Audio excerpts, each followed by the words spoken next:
Michel Bassompierre, je ferai de vous dans quelques instants un officier dans notre ordre des arts et des lettres. C'est un honneur et un plaisir que de procéder à cette promotion dans un ordre qui m'est cher, tant vous êtes un artiste qui porte haut la renommée de la France partout dans le monde. Vous êtes présent dans les collections de nombreux musées et vos expositions rayonnent à l'international, comme celle qui se tint en mai 2025, Fragile Giants sur Park Avenue à New York. Vous avez pour cela réalisé votre plus grand gorille, le majestueux, qui du haut de ses 3 mètres, dressé sur ses pattes arrière, toise l'Empire State Building. Nous le savons, vous vous situez résolument dans le grandiose et vos sujets de prédilection sont les ours, les gorilles, les chevaux, les éléphants d'Asie. Je me réjouis néanmoins de procéder à cette cérémonie un jour où nous fêtons un animal, en l'occurrence le fameux poisson d'avril, même si je ne crois pas que cet animal ait été pour vous une source d'inspiration. Demain peut-être une baleine ou un dauphin, pas un gardon sans doute. Même si certaines sculptures en argile ratées ont fini dans la mare de votre jardin et qu'ainsi les poissons rouges vivent sous la surveillance permanente de plusieurs ours. Plus sérieusement, c'est une grande émotion pour moi que de vous épingler en ce musée Bourdelle, un de nos plus grands sculpteurs. Certes, il ne s'est pas illustré dans la catégorie où vous brillez, celle de sculpteur animalier, et je n'ai repéré chez lui que le cheval du monument du général Alvéar. Retournez-vous, il est là, le cheval du général Alvéar. Ophélie Ferlier-Bois nous signalera peut-être d'autres occurrences. En tout cas, je la remercie de nous accueillir pour une cérémonie emblématique, mêlant la solennité due à la renommée de l'artiste et la bienveillance due à sa simplicité. Mais pour paraphraser Maître Patelin, revenons à nos moutons, encore un animal. Mais celui-là, nous le laisserons à François-Xavier Lalanne pour nous intéresser à votre enfance. Cher Michel, vous seriez né un crayon à la main, élevé par une mère dessinatrice, graveuse, et un père ingénieur hydrogéologue. De l'une, vous avez reçu la sensibilité artistique, de l'autre, la rigueur scientifique. Travaillant au BRGM, au Bureau des recherches géologiques et minières, votre père a donc tout naturellement ses entrées au Muséum national d'histoire naturelle, 2 institutions dont j'ai eu la tutelle d'ailleurs dans une vie antérieure. Dans la grande galerie de l'évolution, mais aussi aux eaux de Vincennes, ou à la ménagerie du Jardin des Plantes, vous pouvez observer à loisir les animaux avant de les reproduire chez vous, au crayon, en pâte à modeler ou avec l'argile du jardin. Au milieu de vos 6 frères et sœurs, vous passez des heures à dessiner. Votre mère vous fournit de vieux rouleaux de papier peint que vous déroulez sur le sol en y faisant défiler d'immenses scènes animalières. Quand on vous cherche dans la maison, vous êtes toujours, j'ouvre les guillemets, au bout de votre crayon. Avant même d'entrer en CP, vous saviez déjà lire et écrire. Maintenant, ceux qui sortent du CP ne le savent pas, mais c'est autre chose. Votre première bande dessinée s'appelait Petit ours. Le thème était donc fixé très tôt. Certains enfants rêvent de devenir pompiers, vous étiez déjà dans votre arche de Noé, empli les animaux de votre imaginaire foisonnant. À la fin de vos études secondaires, vous rentrez à l'école des beaux-arts de Rouen. Vous y apprenez l'anatomie animale sous la direction du professeur de sculpture, un de vos maîtres est René Leleu.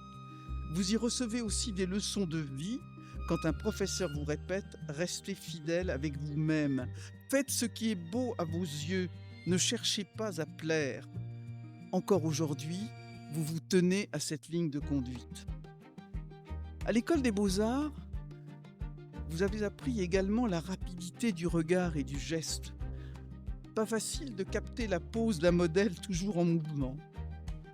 Vous avez aussi approfondi votre connaissance de l'anatomie animale en étudiant et en dessinant les squelettes dans les muséums et acquis ainsi une grande liberté d'interprétation et une souplesse dans l'exécution qui est constituée aujourd'hui de milliers de dessins et de centaines de sculptures qui peuplent votre atelier. À la sortie de l'école, rien n'est facile, tant la mode est à l'abstraction.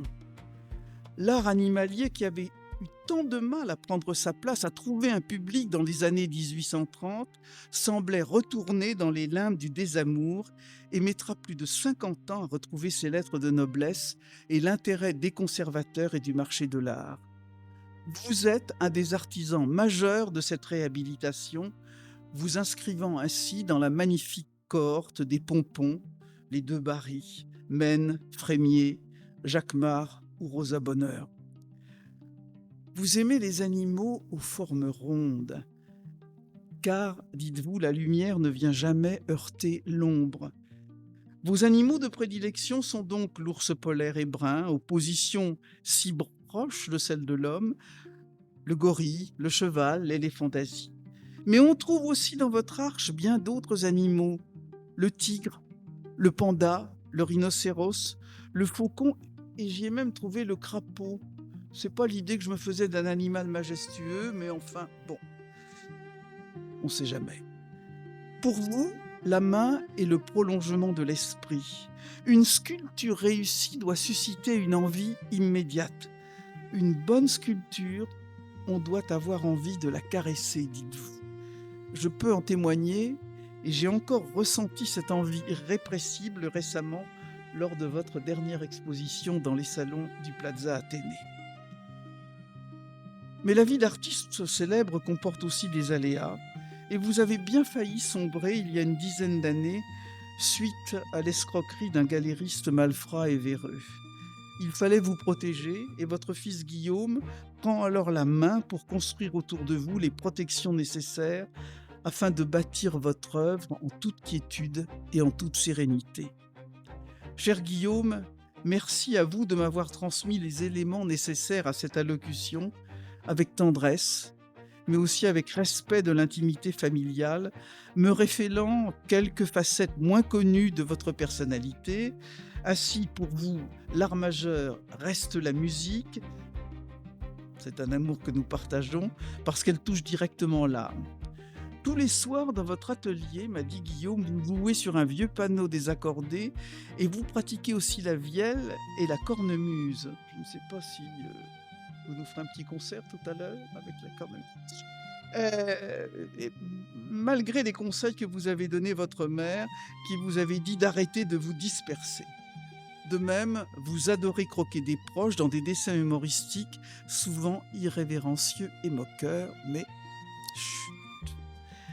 Autour de votre père, cher Guillaume, s'est donc constituée une véritable troupe de montreurs d'ours, composée d'une dizaine de personnes qui vous assistent, cher Michel, au quotidien.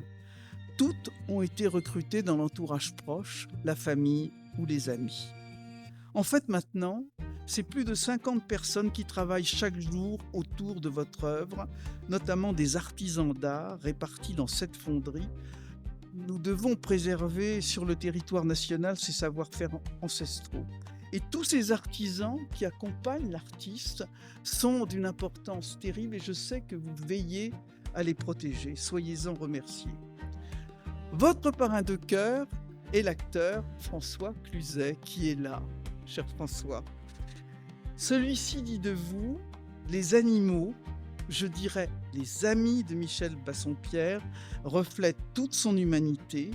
Il connaît et apprivoise le monde sauvage et donne à nos animaux vie, grâce et dignité.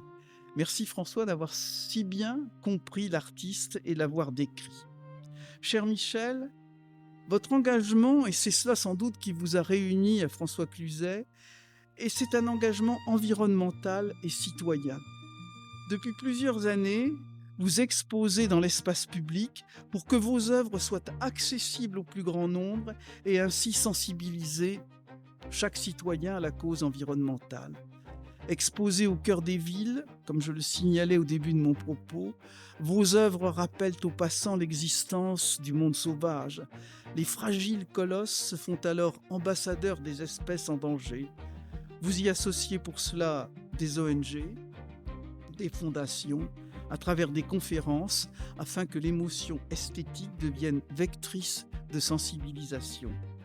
Il faut créer de l'émerveillement.